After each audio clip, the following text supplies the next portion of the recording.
എനിക്ക് തട്ടിപ്പുകാരനായ അനന്തകൃഷ്ണനെ അല്ല പരിചയമുള്ളത്. എനിക്ക് പരിചയമുള്ളത് കോളേജ് വിദ്യാർത്ഥിയായിരുന്ന ശ്രീ ഉമ്മൻചാണ്ടി സാറ് മുഖ്യമന്ത്രിയായിരുന്ന അദ്ദേഹം യുവകർഷകനുള്ള പുരസ്കാരം കൊടുക്കുന്ന വേദിയിൽ, അതായത് കോട്ടയത്തെ ചൈതന്യ കാർഷിക മേളയുടെ വേദിയിൽ അദ്ദേഹം അവാർഡ് കൊടുത്ത് ആദരിച്ച വേദിയിൽ ഞാനും ഒരു മുഖ്യപ്രാസംഗികയായിരുന്നു. അയാളെയാണ് എനിക്ക് പരിചയമുള്ളത്. അതിനുശേഷം കേരള കോൺഗ്രസിന്റെ നേതാവും മന്ത്രിയുമായിരുന്ന പി ജെ ജോസഫ് സാറിന്റെ കൂടെയുള്ള ആളെന്നുള്ള നിലയ്ക്ക് അദ്ദേഹത്തിന്റെ ഗാന്ധിജി സോഷ്യൽ സൊസൈറ്റിയുടെ ഭാഗമായിരുന്ന ഒരാളെന്നുള്ള നിലയ്ക്ക് ഇയാളെന്റെ പല പരിപാടികളിലും, വനിതാ കമ്മീഷന്റെ നിരവധിയായ പരിപാടികളിൽ പലതിലും ഇയാള് വരാറുണ്ട്. ഇയാള് മാത്രമല്ല, ധാരാളം ആളുകൾ, ചെറുപ്പക്കാരും സ്ത്രീകളും കർഷകരും മുതിർന്ന പൗരന്മാരും വരാറുണ്ട്. ഇദ്ദേഹം കൂടെ വന്നിരുന്നു ധാരാളം ആളുകൾക്കൊപ്പം. അതാണ് എനിക്കുള്ള പരിചയം. തട്ടിപ്പുകാരനായ താങ്കളുടെ പി എ എന്ന പേരിലാണല്ലോ ഗീതാകുമാരിയിൽ നിന്ന് 25 ലക്ഷം രൂപ, ഒന്നും രണ്ടുമല്ല 25 ലക്ഷം രൂപയാണ് വാങ്ങിയിട്ടുള്ളത്. അതും താങ്കളുടെ ഉറപ്പിന്മേൽ വിശ്വസിക്കാമെന്ന് പറഞ്ഞതുകൊണ്ട്. അങ്ങനെയല്ലല്ലോ പറഞ്ഞത്, അങ്ങനെയല്ലോ ഗീതാകുമാരി പറഞ്ഞ വാചകം ഞാൻ കേട്ടു. ഗീതാകുമാരി പറഞ്ഞത്, ഗീതാകുമാരി പണം കൊടുത്തു, അത് തിരിച്ചു കിട്ടാതെ വന്നപ്പോൾ എന്നോട് പറഞ്ഞു, അപ്പോൾ ഞാൻ വിശ്വസ്തനാണെന്ന് പറഞ്ഞു എന്നാണ് ഗീതാകുമാരി പറഞ്ഞത്. നമ്മൾ വാചകങ്ങളിൽ ഒരിക്കലും എറേഴ്സ് വരുത്തരുത് എന്നുകൂടി പറയട്ടെ.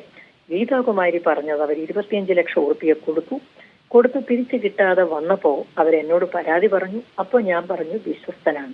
പണം തിരിച്ചു കിട്ടാതെ വരുമ്പോൾ കണ്ണിൽ കണ്ടവരോട് പറയുകയും അവര് വിശ്വസ്തരാണെന്ന് പറയുകയും ചെയ്താൽ വിശ്വസ്തരാകും. പണം കൊടുക്കുന്നതിന് മുമ്പല്ലേ ചോദിച്ചറിയേണ്ടത്. ഒന്ന്. രണ്ടാമത്തെ കാര്യം, ഈ ഗീതാകുമാരിയും അനന്തവുമാണ് ഒരേ നാട്ടുകാർ. ഞാനിപ്പോ അന്വേഷിച്ചറിഞ്ഞു. മുട്ടം, കുടയപ്പൂർ എന്ന് പറയുന്ന നെയ്ബറിംഗ് പ്ലേസസ് ബിറ്റ്വീൻ 5-8 കിലോമീറ്റർ ഉണ്ടാവും. ആ സ്ഥലത്തുള്ള ആളുകളാണ് അവര്.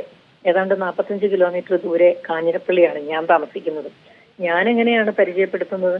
ഞാനല്ല പരിചയപ്പെടുത്തിയത്. ഗീതാകുമാരി അന്നും പൊതുപ്രവർത്തകയാണ്, അന്ന് അവര് കോൺഗ്രസിന്റെ നേതാവാണെന്ന് തോന്നുന്നു. ഗീതാകുമാരിയെ എനിക്ക് പരിചയം ഉണ്ടായിരുന്നില്ല. ആനന്ദുവിന് പരിചയം ഉണ്ടാവും, ഗീതാകുമാരിക്ക് പരിചയം ഉണ്ടാവും. ഒരേ അവരുടെ സ്കൂളിലാവാൻ പഠിച്ചത്. അതൊന്നും എനിക്കറിയില്ല. ഞാൻ എന്റേതല്ലാത്ത കാര്യങ്ങളിലേക്ക് കിടക്കില്ല. ഗീതാകുമാരി പറഞ്ഞത് ശുദ്ധമായ നുണയാണ് എന്ന് മാത്രം പറയുന്നു. ആനന്ദു എന്റെ പി എ ആയിരുന്നില്ല. എന്റെ പി എ UDF സർക്കാർ നിയോഗിച്ച ആളായിരുന്നു. സർക്കാരാണ് ഞങ്ങൾക്ക് PS മാരെ തരുന്നത്. സർക്കാർ ഉദ്യോഗസ്ഥനാണ് എന്റെ പി എ. അത് തിരുവനന്തപുരത്തുള്ള ഒരു ഉദ്യോഗസ്ഥനായിരുന്നു എന്റെ പി എ. എന്റെ പി എ ആയിരുന്നില്ല അനന്തു. ശരി, എന്തായാലും ഇതിന് പിന്നാലെ അനന്തു ഒരു തട്ടിപ്പുകാരനാണ് എന്ന് BJP നേതൃത്വത്തെ ഗീതാകുമാരി അറിയിച്ചിരുന്നോ? അത് എനിക്കറിയില്ല. ഗീതാകുമാരിയായിട്ട് ഞാനുമായിട്ട് ഒരു കോണ്ടാക്റ്റും ഇല്ല. അവരുടെ ഫോൺ നമ്പർ പോലും എന്റെ കയ്യിലില്ല. ഞാൻ അവരെ കാണാറുമില്ല. എനിക്ക് എങ്ങനെ അറിയാം അവരെ അറിയിച്ചോ ഇല്ലയോ എന്ന്? എനിക്കറിയില്ല. അല്ല, പക്ഷേ BJP നേതാക്കളോട് അനന്തകൃഷ്ണന് അത്രയ്ക്കും നല്ല ബന്ധമുണ്ട്. കൊച്ചിയിൽ എൻ രാധാകൃഷ്ണന്റെ സയൻസ് സൊസൈറ്റി വഴി 480ഓളം പേരുമായിട്ടൊക്കെയാണ് ഇടപാട് നടത്തിയത്. അപ്പോൾ BJP നേതൃത്വം അതിൽ മറുപടി പറയേണ്ടതില്ലേ? ആര് പറയേണ്ടതില്ലേ? BJP നേതൃത്വം മറുപടി പറയേണ്ടതില്ലേ ഈ രീതിയിൽ നേതാക്കളെ കൂട്ടുപിടിച്ചുകൊണ്ട് തട്ടിപ്പ് നടത്തുമ്പോൾ? ഓക്കെ സുഹൃത്തെ, താങ്കള് നേതൃത്വത്തോടാണ് അത് ചോദിക്കേണ്ടത്, എന്നോടല്ല. എനിക്കതേക്കുറിച്ച് അറിയില്ല. ഗീതാകുമാരി എനിക്ക് പരാതിയൊന്നും തന്നില്ല. വൈസ് പ്രസിഡന്റ് എന്ന് പറയുന്നതല്ല സ്റ്റേറ്റിലെ ഏറ്റവും വലിയ പദവി. എന്തായാലും ഗീതാകുമാരി എനിക്ക് പരാതി തന്നിട്ടില്ല. എനിക്കതേക്കുറിച്ച് അറിയില്ല. മറ്റാർക്കെങ്കിലും പരാതി കൊടുത്തിട്ടുണ്ടോ എന്ന് എനിക്കറിയില്ല. ശരി, എന്തായാലും ഇപ്പോൾ ഈ തട്ടിപ്പ് വാർത്ത 1000 കോടിയോളം രൂപയുടെ തട്ടിപ്പ് നടത്തിയെന്നൊക്കെയാണ് ഏറ്റവും ഒടുവിൽ പുറത്തുവരുന്ന വിവരങ്ങൾ. അതിൽ സ്ഥിരീകരണം വരേണ്ടിയിരിക്കുന്നു. എന്തായാലും ഇത്രയധികം തട്ടിപ്പ് നടത്തിയ ഒരാളെ കുറിച്ച് ഇപ്പോഴെന്താണ് പ്രമീള ദേവിക്ക് പറയാനുള്ളത്?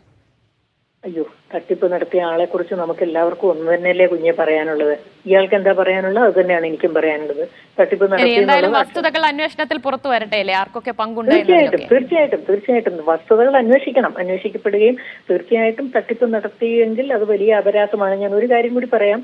ഇയാള് ഈ പ്രദേശത്തൊക്കെ, ഞാൻ താമസിക്കുന്ന പ്രദേശത്തൊക്കെ ഈ സ്കൂട്ടർ കൊടുക്കാമെന്ന് പറഞ്ഞ് പിന്നെ പരിപാടികൾ സംഘടിപ്പിക്കുകയും സ്ഥലം MLA-യും MP-യും പങ്കെടുക്കുകയും ഒക്കെ ചെയ്തതായിട്ട് അറിയുന്നു. ഇതിലൊന്നിലും എന്നെ വിളിച്ചിരുന്നില്ല, ഞാൻ അറിഞ്ഞിട്ടില്ല. എന്റെ പേര് ഒരു പരിപാടിയിലുമില്ല, ഒരു നോട്ടീസിലുമില്ല. കേരളത്തിൽ അങ്ങോളം ഇങ്ങോളം നടന്ന ഈ പദ്ധതിയിൽ ഒരിടത്തും ഞാൻ പ്രത്യക്ഷപ്പെട്ടിട്ടില്ല. എന്റെ പേരെഴുതിയിട്ടില്ല, എന്നെ ക്ഷണിച്ചിട്ടില്ല, എന്നെ അറിയിച്ചിട്ടില്ല. പിന്നെ ഞാൻ എന്ത് ചെയ്യാനാണ്? തട്ടിപ്പ് നടത്തിയത് കഷ്ടമായി പോയി. ആളുകൾക്ക് പണം തിരിച്ചു കിട്ടാനുള്ള സംവിധാനം ഉണ്ടാകട്ടെ എന്ന് ഞാൻ ഒരു ലോ അബൈഡിംഗ് സിറ്റിസൺ എന്ന നിലയിൽ ആഗ്രഹിക്കുന്നു.